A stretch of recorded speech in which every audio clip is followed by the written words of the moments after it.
ഒരുപാട് ആളുകളുണ്ട് കഠിനമായ മുട്ടുവേദനയായിട്ട് ജീവിതം തള്ളി നീക്കുന്ന ആളുകളെ. കാരണം അത് കൃത്യമായിട്ട് നമ്മൾ സിമ്പിളായിട്ട് മുട്ടുവേദന മാറ്റാൻ പറ്റും. അല്ലെങ്കിൽ അത് പ്രായമുള്ള ആളുകളായിക്കോട്ടെ അല്ലെങ്കിൽ ചെറുപ്പക്കാരായിക്കോട്ടെ, മുട്ടുവേദന വന്നിട്ടുണ്ടെങ്കിൽ അത് മാറ്റാൻ പറ്റും എന്നറിയാതെ വർഷങ്ങളോളം മുട്ടുവേദനയായിട്ട് നടക്കുന്ന ഒരുപാട് ആളുകളുണ്ട്.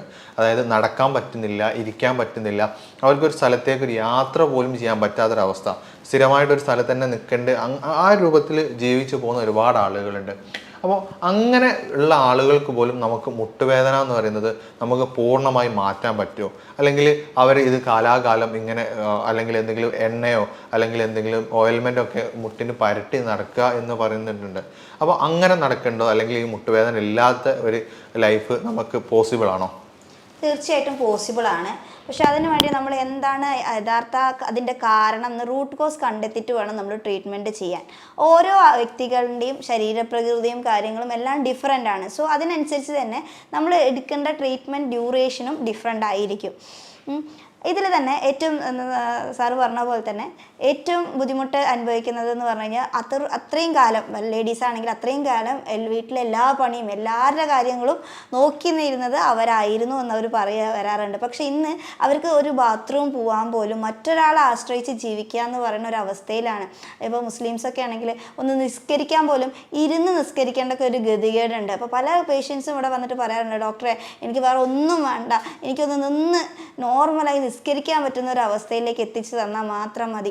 ഇത് പല ആൾക്കാരും പെയിൻ കാരണം ഈവൻ ഡിപ്രഷനിലേക്ക് പോലും പോകുന്ന ഒരു അവസ്ഥയിലേക്കാണ് നമ്മൾ പറഞ്ഞത്. കാരണം അതുവരെ എല്ലാ കാര്യങ്ങളും ഓടി നടന്ന് ഭയങ്കര ആക്റ്റീവായി ചെയ്തിരുന്ന ആൾക്കാർ പോലും ഇന്ന് മറ്റൊരാളെ ആശ്രയിച്ച് നിൽക്കുക എന്നൊക്കെ പറഞ്ഞൊരു അവരൊരു മെൻ്റൽ സ്റ്റാറ്റസിനെ തന്നെ അത് വല്ലാത്തൊരു ബാധിക്കുന്ന ഒരു അവസ്ഥയിലേക്കാണ് ഇന്നത്തെ കാലത്ത് പ്രത്യേകിച്ചും പോയിക്കൊണ്ടിരിക്കുന്നത്.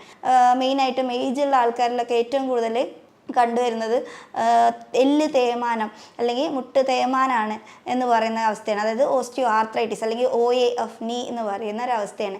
ഇതെന്ന് പറയുമ്പോൾ സ്റ്റാർട്ടിങ്ങിൽ തന്നെ നമുക്ക് വളരെ എളുപ്പത്തിൽ ട്രീറ്റ് ചെയ്യാവുന്ന ഒരു സാധനമാണ്. പക്ഷേ ഇത് വെച്ച് പ്രോപ്പർ എക്സസൈസ് കാര്യങ്ങളൊന്നും ഇല്ലാതെ തന്നെ അല്ലെങ്കിൽ പ്രോപ്പർ ഒരു ഗൈഡൻസ് ഇല്ലാതെ പോകുന്നത് കൊണ്ട് ഇത് വഷളായി കൂടുതൽ ഡീജനറേഷൻ, ബോൺസിൻ്റെ ഓവർ ഡീജനറേഷൻ വരെയും കാത്തു നിൽക്കേണ്ട അവസ്ഥയൊന്നുമില്ല. അപ്പം നേരത്തെ തന്നെ ഇത് ഡയഗ്നോസ് ചെയ്ത് ട്രീറ്റ്മെൻറ്റ് സ്റ്റാർട്ട് ചെയ്താൽ നമുക്ക് കംപ്ലീറ്റ് ആയിട്ട് മാറ്റാവുന്നതേ ഉള്ളൂ. ഇനി രണ്ടാമത് പറയുന്ന ഒരു കാര്യം എന്ന് പറഞ്ഞു വെച്ചാൽ ഇപ്പോൾ എന്താണ് OA എന്ന് പറയുന്ന ഒരു അവസ്ഥ എന്താണെന്ന്, അല്ലെങ്കിൽ എല്ല് തേയ്മാനം എന്ന് പറയുന്നത് എന്താണെന്നുള്ളത് ജസ്റ്റ് ഒന്ന് നമുക്ക് നോക്കാം.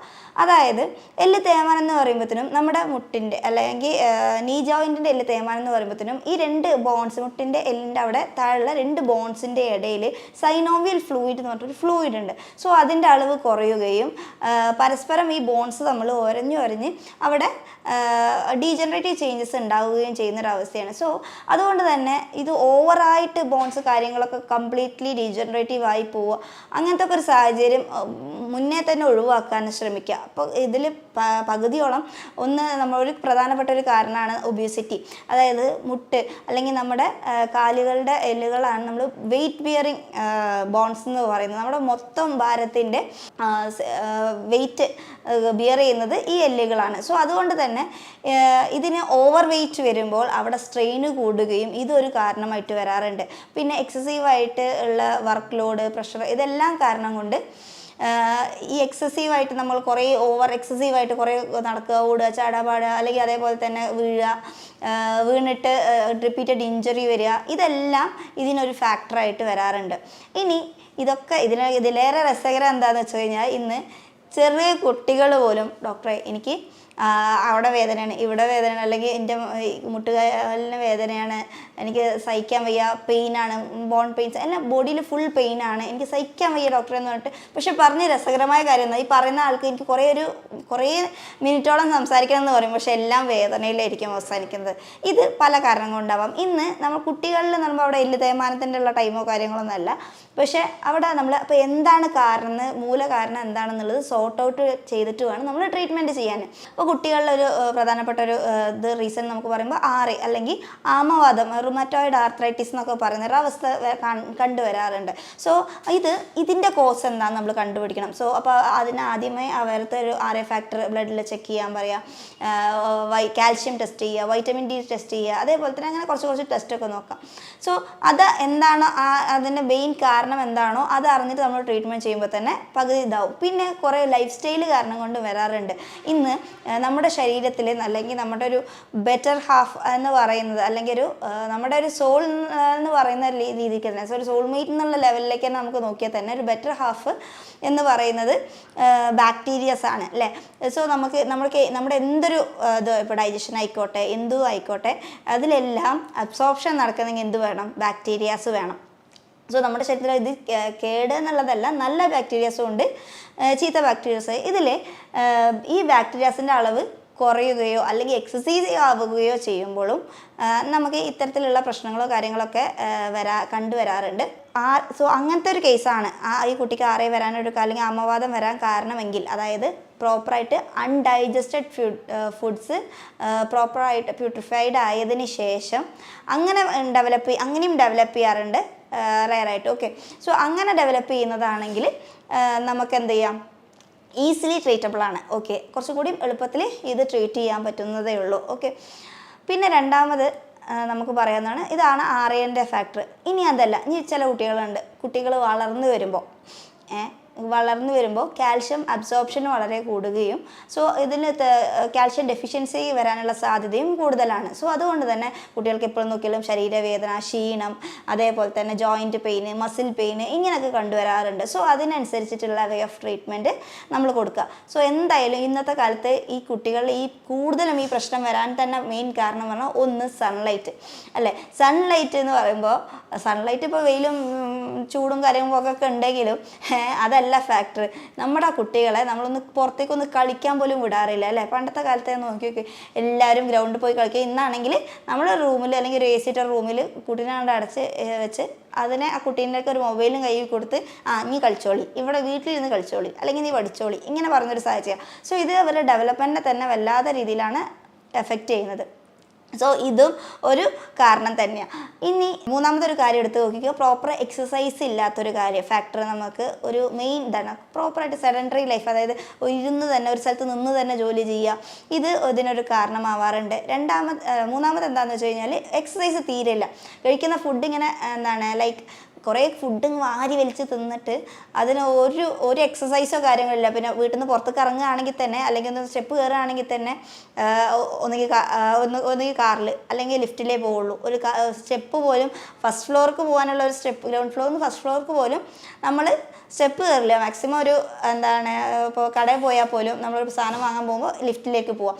അല്ലെങ്കിൽ പുറത്തേക്ക് പോവുകയാണെങ്കിൽ ലൈക്ക് കാറിൽ പോവാം. സോ നമുക്ക് അവിടെ അങ്ങനെ പോലും ശരീരം അനങ്ങേണ്ട ഒരു അവസ്ഥയോ കാര്യങ്ങളോ ഇല്ല. അപ്പോൾ ഏറ്റവും ഇതിന് പ്രിക്കോഷൻ ഏറ്റവും ഇത് വരാതിരിക്കാൻ ഏറ്റവും നല്ലൊരു സംഭവം എന്ന് പറഞ്ഞാൽ ഡെയിലി നമ്മുടെ എല്ലാ ജോയിൻസിനെയും സ്ട്രെച്ചിങ് എക്സസൈസ് കൊടുക്കുക.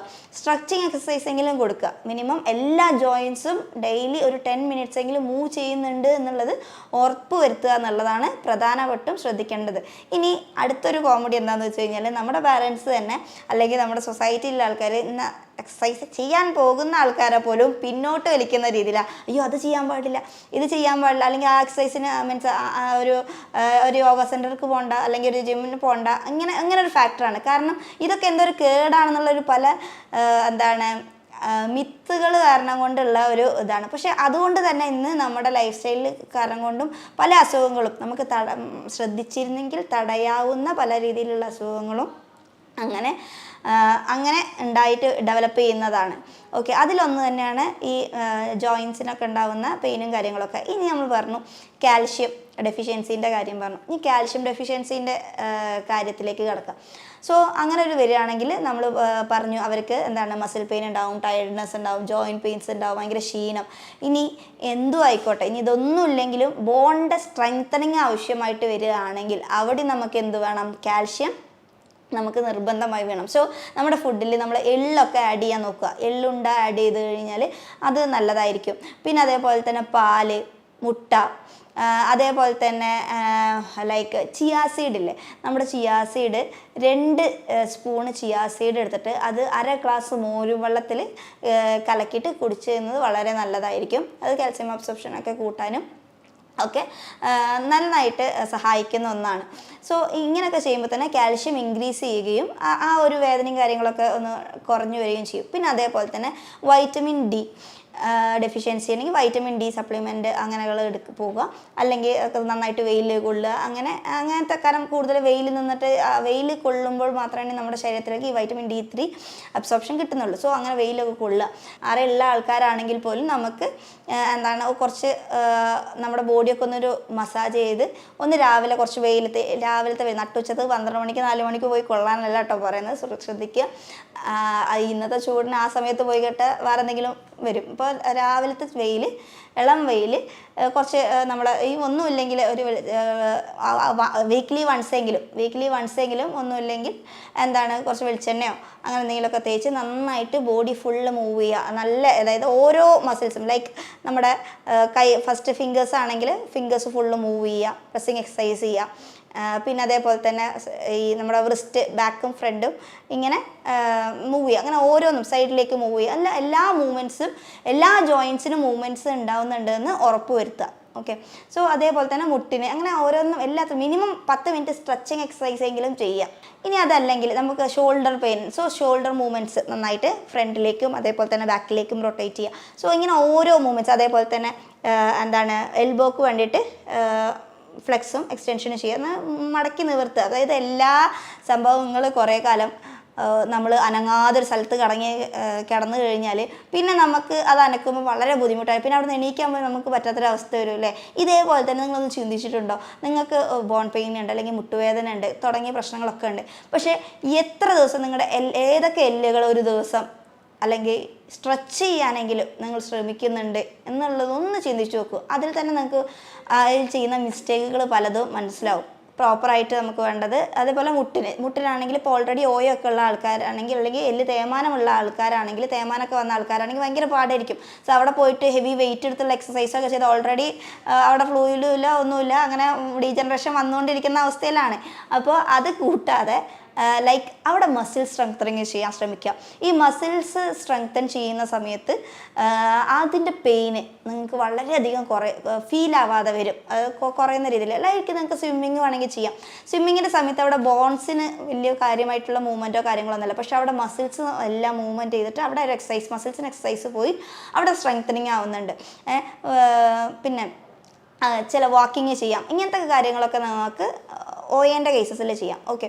ഇനി അല്ലെങ്കിൽ എല്ല് തേയ്മാനത്തിൻ്റെ കേസിൽ ചെയ്യാം. അതേപോലെ തന്നെ മുട്ടിന് സ്ട്രെച്ചിങ് ചെയ്യുക, സ്ട്രെച്ചിങ് എക്സസൈസ് ചെയ്യുക. അതന്നെ ഉദാഹരണമായിട്ട് ഇപ്പോൾ നിങ്ങൾക്ക് റൊട്ടേറ്റ് ചെയ്യാനൊന്നും പറ്റാത്ത അവസ്ഥയാണെങ്കിൽ ആദ്യമേ അങ്ങനെ ചെയ്യാതെ ഒന്ന് കിടന്നിട്ട് അടിയിൽ നമ്മുടെ മുട്ടിൻ്റെ താഴ്ഭാഗത്തായിട്ട് ഒരു പില്ലോൻ്റെ സപ്പോർട്ട് എന്തെങ്കിലും വെച്ചിട്ട് മുട്ടൊന്ന് നന്നായിട്ട് ഫ്ലെക്സ് ചെയ്യുന്ന രീതിയിൽ, കാൽമുട്ടുകൾ നന്നായിട്ട് ഫ്ലെക്സ് ചെയ്യുന്ന രീതിയിൽ നിങ്ങൾക്ക് അങ്ങനെ എക്സസൈസ് ചെയ്യാം. ഇതിനൊക്കെ പുറമെ ബോൺസിന് ആവശ്യമായിട്ടുള്ള എല്ലാ വൈറ്റമിൻസും മിനറൽസും അടങ്ങിയിരിക്കുന്ന ഫുഡുകൾ കൂടുതൽ കഴിക്കുക. അതിന് പുറമെ നമ്മൾ ഈ കംപ്ലീറ്റ് ഇവിടെയും നമ്മൾ എപ്പോഴും പറയുന്നത് പോലെ തന്നെ ഷുഗർ കംപ്ലീറ്റ്ലി അവോയ്ഡ് ചെയ്യാൻ ശ്രമിക്കുക. ഓക്കെ. സോ ഇങ്ങനെയൊക്കെ ചെയ്യുമ്പോൾ തന്നെ വളരെയധികം ഒരു ചേഞ്ചസ് ആയിരിക്കും നിങ്ങൾക്ക് കിട്ടുന്നത്. സോ ആദ്യം ഒന്ന് ട്രൈ ചെയ്യുക. അത് എത്രത്തോളം റിസൾട്ട് നിങ്ങൾക്ക് ഫീൽ ചെയ്യുന്നുണ്ടെന്ന് കമൻസിലെങ്കിലൂടെങ്കിലും അറിയിക്കാൻ ശ്രമിക്കുക. ഇത്രയൊക്കെ ചെയ്തിട്ടും നിങ്ങൾക്ക് കുറവില്ലെങ്കിൽ അതിനനുസരിച്ച് നല്ല ട്രീറ്റ്മെൻറ്റ് അവൈലബിൾ ആണ്. ഈവൻ ഹോമിയോപ്പതി, ഇപ്പം ഞാൻ ഹോമിയോപ്പതിയാണ് പ്രാക്ടീസ് ചെയ്യുന്നത്, അതുകൊണ്ട് തന്നെ ഹോമിയോപ്പതിയിലും നല്ലൊരു ചേഞ്ചസ് കൊണ്ടുവരാൻ പറ്റുന്ന രീതിയിലുള്ള മെഡിസിൻസും കാര്യങ്ങളും യാതൊരുവിധ സൈഡ് എഫക്ട്സും ഇല്ലാതെ തന്നെ നമുക്ക് ട്രീറ്റ് ചെയ്യാൻ പറ്റുന്നതാണ്. ഇനി അടുത്തത് എന്താണെന്ന് വെച്ച് കഴിഞ്ഞാൽ ഇതിനൊക്കെ പുറമെ നമുക്ക് വേണമെങ്കിൽ ചൂടുവെള്ളവും തണുത്ത വെള്ളവും മാറി ഒരു 5 ടൈംസ് ഓൾട്ടർ ചെയ്തിട്ട് പിടിക്കാം. ഇത് നീര് നന്നായിട്ട് കുറയാനും അവിടെ ഇൻഫ്ലമേഷൻ കാരണം കൊണ്ടാണ് പെയിന് വരുന്നതെങ്കിൽ അത് കുറയാനും വളരെ ഹെൽപ്ഫുള്ളായിട്ട് വരാറുണ്ട്. ഓക്കെ. സോ പിന്നെ അതേപോലെ തന്നെ നമ്മുടെ ഫുഡിൽ ഇനി എന്തൊക്കെ ആഡ് ചെയ്യേണ്ടതെന്ന് വെച്ചാൽ ബ്രൊക്കോളി നല്ലൊരു ഐറ്റമാണ്. ഈ മുട്ടുവേദനയും കാര്യങ്ങൾക്കൊക്കെ എന്ന് പറയുമ്പോൾ ആവശ്യമായിട്ടുള്ള വൈറ്റമിൻസും കാര്യങ്ങളൊക്കെ അതിൽ കിട്ടുന്നുണ്ട്. പിന്നെ omega-3 ഫാറ്റി ആസിഡ്സ് മസ്റ്റായിട്ട് ഉൾപ്പെടുത്താൻ ശ്രമിക്കുക. അതായത് ഒന്നുകിൽ ഫിഷ്, ചെറിയ മീനുകൾ അങ്ങനത്തെ ഒക്കെ ഉണ്ടാവുമല്ലോ, അങ്ങനെ കഴിക്കാം. ഇനി അത് കഴിക്കാൻ പറ്റിയിട്ടില്ലെങ്കിൽ ഡെയിലി ഒരു ടാബ്ലറ്റ് എങ്കിലും omega-3 ഫാറ്റി ആസിഡ് ടാബ്ലറ്റ് എങ്കിലും കഴിക്കുക. ക്യാപ്സ്യൂൾസ് കിട്ടും, അങ്ങനെ കഴിക്കാം. വൈറ്റമിൻ ഇ സപ്ലിമെൻറ്റ് നിങ്ങൾക്ക് ഇതാക്കാം, വൈറ്റമിൻ ഡി സപ്ലിമെൻറ്റ്, ഇതെല്ലാം നിങ്ങൾക്ക് ഇൻക്ലൂഡ് ചെയ്യാം. പിന്നെ അതേപോലെ തന്നെ നന്നായിട്ട് പച്ചക്കറികൾ കൂടുതൽ കഴിക്കാൻ ശ്രമിക്കാം. പച്ചക്കറികൾ കാർബോഹൈഡ്രേറ്റ്സിൻ്റെ അളവ് കമ്മിയാക്കിയിട്ട് പച്ചക്കറികൾ കൂടുതൽ കഴിക്കാൻ ശ്രമിക്കുക. മുട്ട കഴിക്കാം, ചിക്കൻ കഴിക്കാം, ബീഫ് കഴിക്കാം, ഇതെല്ലാം കഴിക്കാം, പ്രശ്നമൊന്നുമില്ല. പക്ഷേ അവിടെ ഷുഗർ കണ്ടൻറ്റ് അല്ലെങ്കിൽ ഏത് ഫോമിലുള്ള ഷുഗർ കണ്ടൻറ്റ്സിൻ്റെ അളവൊക്കെ മാക്സിമം കമ്മിയാക്കാൻ ശ്രമിക്കുക. പിന്നെ മാക്സിമം നന്നായിട്ട് മൂവ്മെൻറ്റ് ഞാൻ പറഞ്ഞു, വെയിൽ, വെള്ളം പറയാൻ വിട്ടുപോയ കാര്യമാണ് വെള്ളം. നിങ്ങളുടെ ബോഡീൻ്റെ വെയ്റ്റിനനുസരിച്ചിട്ടുള്ള വെള്ളം കുടിക്കുക. അതായത് 25 കിലോക്ക് 1 ലിറ്റർ എന്നുള്ള രീതിയിൽ വെള്ളം കുടിക്കുക. അതേപോലെ തന്നെ എല്ലാ മൂവ്മെൻറ്റ്സും സ്ട്രെച്ചിങ്, ബേസിക് സ്ട്രെച്ചിങ് എക്സസൈസ് എല്ലാം ചെയ്യുക. ഇതിനൊക്കെ പുറമെ നമ്മൾ ഡയറ്റ് പറഞ്ഞു. ഇനി പിന്നെ മാംഗോ, പൈനാപ്പിൾ, ഇതൊക്കെ നമുക്ക് നല്ലൊരു ഇതിൻ്റെ ഇമ്പ്രൂവ്മെൻറ്റും കാര്യങ്ങളൊക്കെ നല്ലൊരു ഡയറ്റ് പ്ലാനിൽ തന്നെ വരുന്നതാണ്. പിന്നെ ഫൈബർ റിച്ച് ആയിട്ടുള്ള ഫുഡുകൾ കൂടുതൽ കഴിക്കുക. പ്രോട്ടീൻ്റെ ഇൻടേക്ക് നിർബന്ധമായിട്ടും ശ്രദ്ധിക്കുക. പ്രോട്ടീന്, കാൽഷ്യം ഇതൊക്കെ അടങ്ങിയ ഫുഡുകൾ കൂടുതൽ കഴിക്കാൻ ശ്രമിക്കുക. ഓക്കെ, ഇത്രയും കാര്യങ്ങളൊക്കെ ശ്രദ്ധിച്ചാൽ തന്നെ മതി. എന്നിട്ടും നിങ്ങൾക്ക് ഇതാക്കില്ലെങ്കിൽ ഒരു ഡോക്ടറിൻ്റെ നിർദ്ദേശപ്രകാരമുള്ളൊരു ട്രീറ്റ്മെൻറ്റ് ചെയ്യുക. അതിനോടൊപ്പവും ഈ കാര്യങ്ങൾ ചെയ്യുമ്പോൾ നിങ്ങൾക്ക് ഫാസ്റ്റ്ലി തന്നെ ഒരു ക്യൂർ ഉണ്ടാവുകയും എത്രയും പെട്ടെന്ന് തന്നെ ലൈഫ് ടൈം ഈ മരുന്നുകൾ കുടിച്ചിട്ട് പോകണം എന്നൊന്നുമില്ല. ഓക്കെ, പിന്നെ നിങ്ങളുടെ മസിൽസും കാര്യങ്ങളും എല്ലാം ഇമ്പ്രൂവ് ചെയ്യുക. എക്സസൈസ് ചെയ്തിട്ട് സ്ട്രെങ്തൻ ചെയ്യുമ്പോൾ തന്നെ ഈ പ്രശ്നങ്ങളൊക്കെ പൂർണ്ണമായും മാറുന്നതാണ്. കൂടുതൽ എന്തെങ്കിലും ഇതിനെക്കുറിച്ചിട്ട് എന്തെങ്കിലും അറിയണമെന്നുണ്ടെങ്കിൽ താഴെ കൊടുത്തിരിക്കുന്ന നമ്പറിൽ കോൺടാക്റ്റ് ചെയ്യാവുന്നതാണ്. ഞാൻ doctor Princy Khadeeja Fathima, doctor Basil's homoeo hospital, Pandikkad.